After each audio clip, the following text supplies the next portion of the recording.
Okay, today before we move on to our third transformation, I thought we'd take a minute, pretend we're in the classroom, and do a couple of smart problems.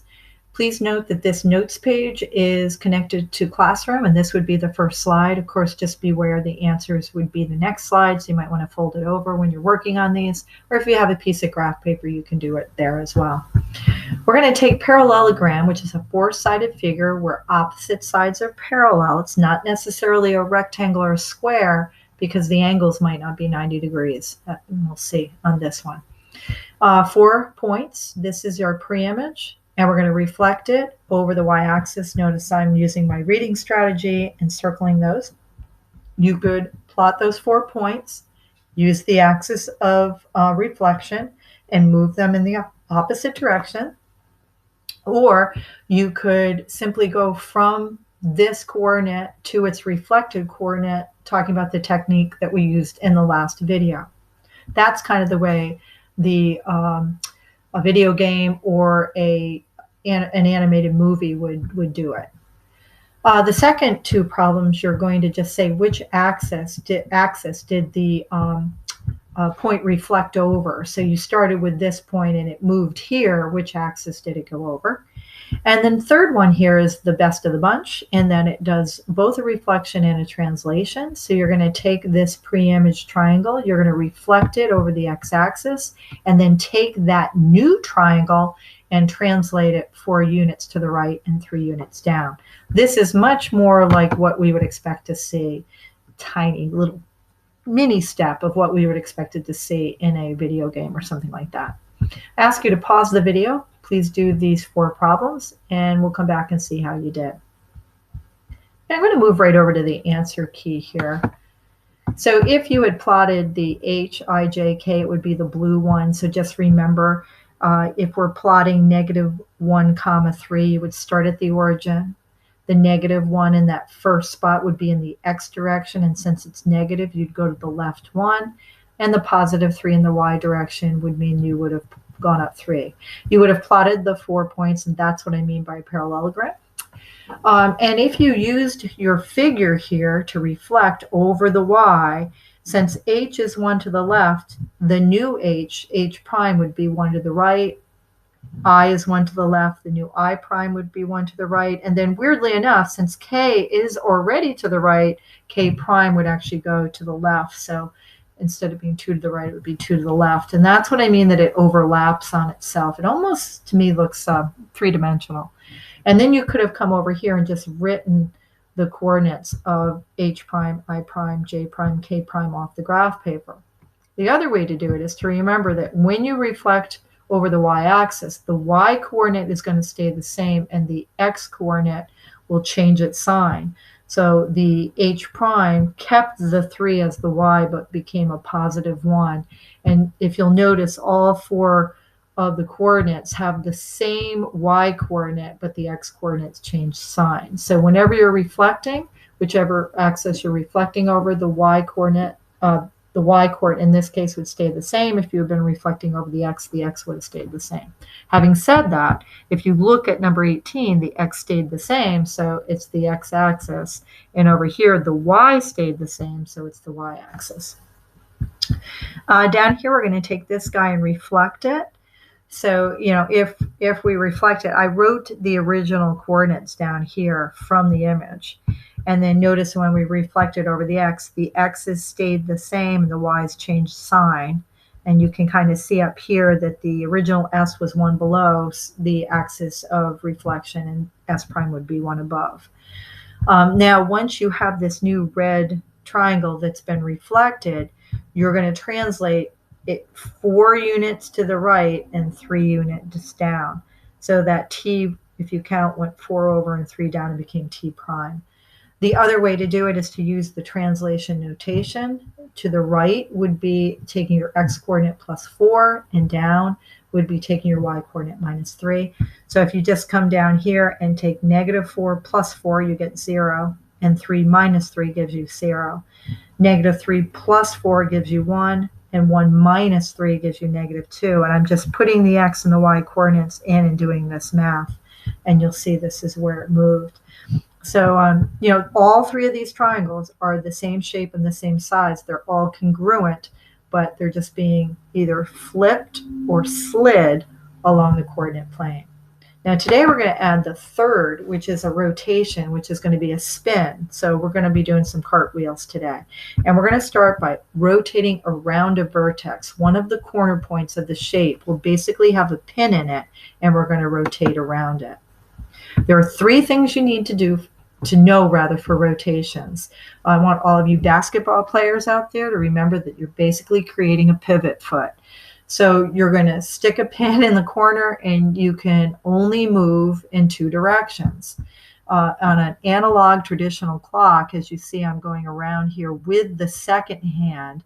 That is called clockwise. If I was to go the other direction than the second hand, that's called counterclockwise. So we need to know which direction are you going to turn, and there's only two possibilities. How far? There's all kinds of degrees and how far you could go, but we are only this year going to look at four possibilities. We're going to look at 90 degrees, which would be a quarter turn. We're going to look at 180 degrees, would be a halfway around, half turn. 270 would be 3/4 of the way around, and of course 360 would bring us right back to where we started. The third thing that we need to know is, what are you rotating around? And today we're going to talk about a corner point, a vertex. And again, it's the kind of the idea of a pivot foot in basketball. Okay, so a rotation is a transformation in which the figure is rotated or turned. And the center of rotation will be a fixed point. And today, again, remember that it will be one of the corner points of the shape, which is called the vertex. So as we start example 1 here, and let me just fix that little, so you can't read it. There we go. We're going to take the triangle, which happens to be the blue triangle here, LMN. The vertices were given here, the coordinates, they were plotted.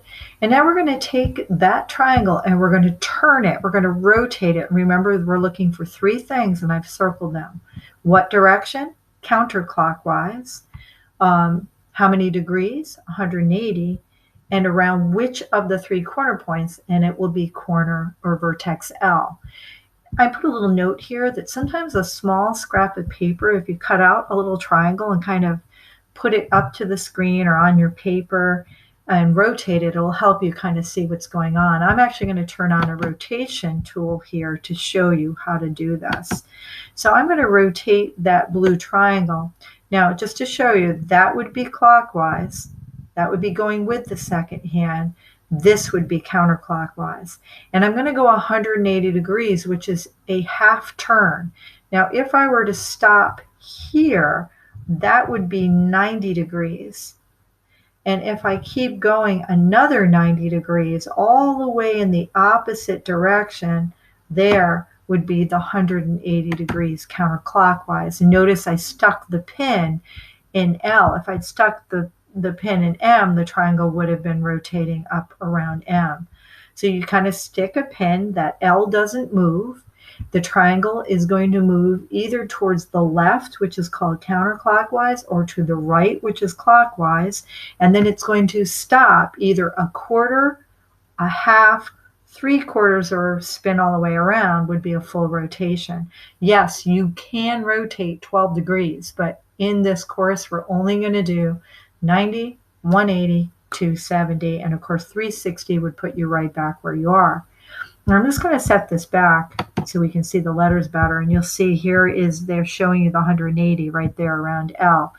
And here's where the new coordinates are, and now I read off the graph paper the coordinates, and you'll see down here that L prime is now at 5,4 right there. Well, it was before. It didn't move. It's the same. The other 2 points, though, did move. The M is now at 5,1, where it used to be at 5,7. And the N prime is at 2,1, where it used to be at 8,7. And that is called a rotation. You're going to notice I crossed out. We're not going to be using protractors to do this. I've never done it that way. Okay. Now let's take a look at another example. And let me just move him over here. Okay, so and this got it. You're going to try to do one yourself. So the first thing we need to do is to plot these 4 vertices, -7, 4, -7, 1, so forth, and you'll get a 4-sided shape. Now notice as I read it, it's supposed to represent his bed. You'll notice it's a rectangle. And then you're going to rotate it clockwise, 90 degrees, a quarter turn, and you're going to pin. You're going to not have C move. So either, like I said, you either use a piece of graph paper, or if you printed the notes page ahead of time, you can try this one yourself. So pause the video, and in a second we'll come back and see how we're doing. Okay, so when we come here, you're going to notice that I first started by plotting the 4 points, and now I'm going to stick a pin in vertex C. So C is not going to move, and you're going to see it when I turn on my rotation. That's the corner point that's not going to move. We're going clockwise. That's with the second hand. That will be sort of sweeping to the right, and we're going to do a quarter turn. Now when I click on here, I can now rotate this. Now remember, clockwise will be in this direction, and B, remember, was to the left of C. If we go a quarter turn, B should be directly above C, right?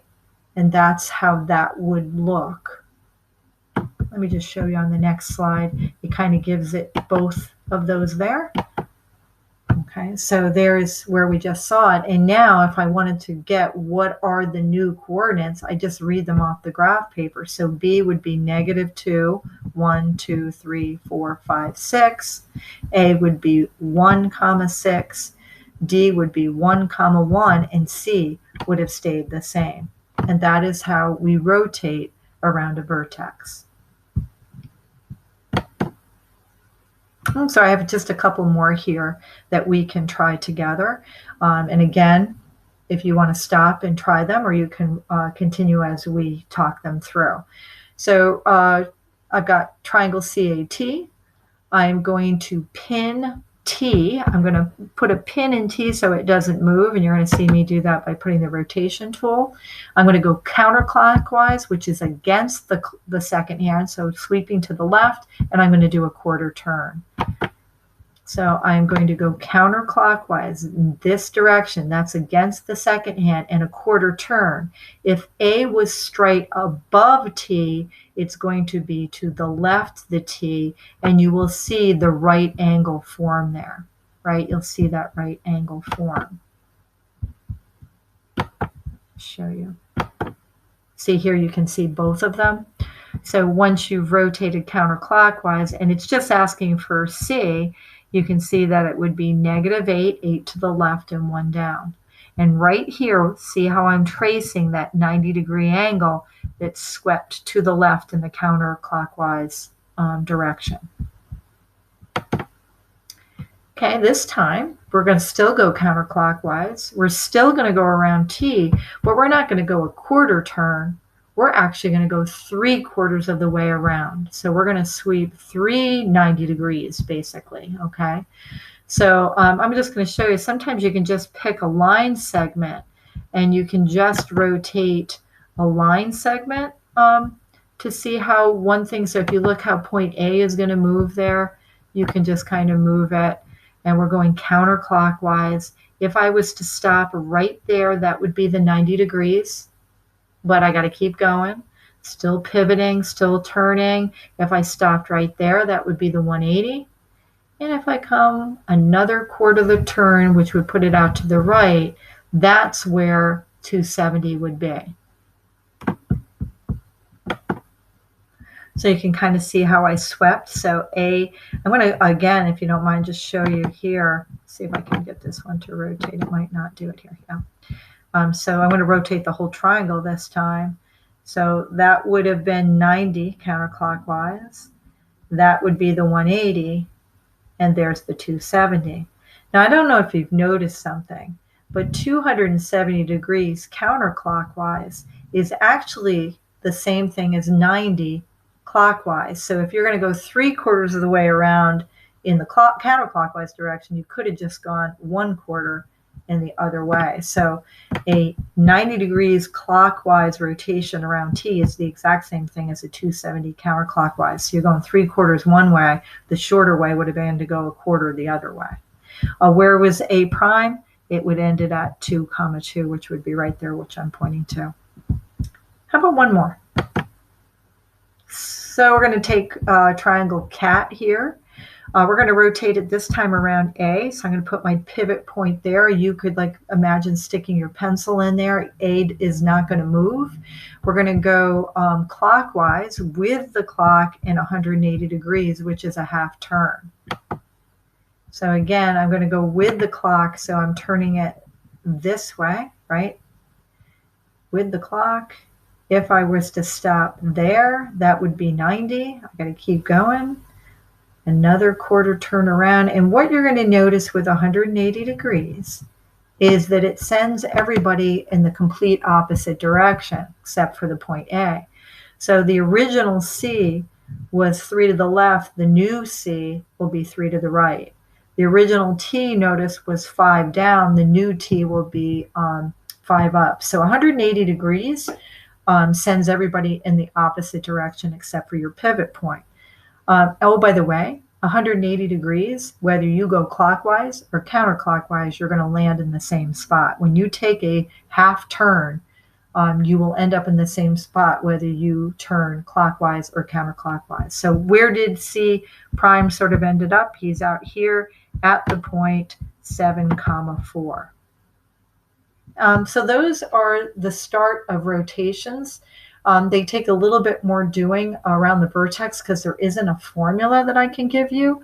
You have to understand the angles. And oh, by the way, that's why we reviewed angles before we got here, just to get comfortable with that idea. So anyway, today we're just learning the third rigid transformation, and it is rotation, and we're only doing around a vertex. Every single case today, your image should be congruent to your pre-image. So if you look at these two triangles, they are the same shape and the same size. So when you rotate a shape, it doesn't get bigger, it doesn't get smaller, it doesn't change dimensions in any way. So we're doing some rotations. Tomorrow you'll get a chance to do a little bit of practicing. Then we'll talk about rotating around the origin. I hope you guys all have a fantastic day.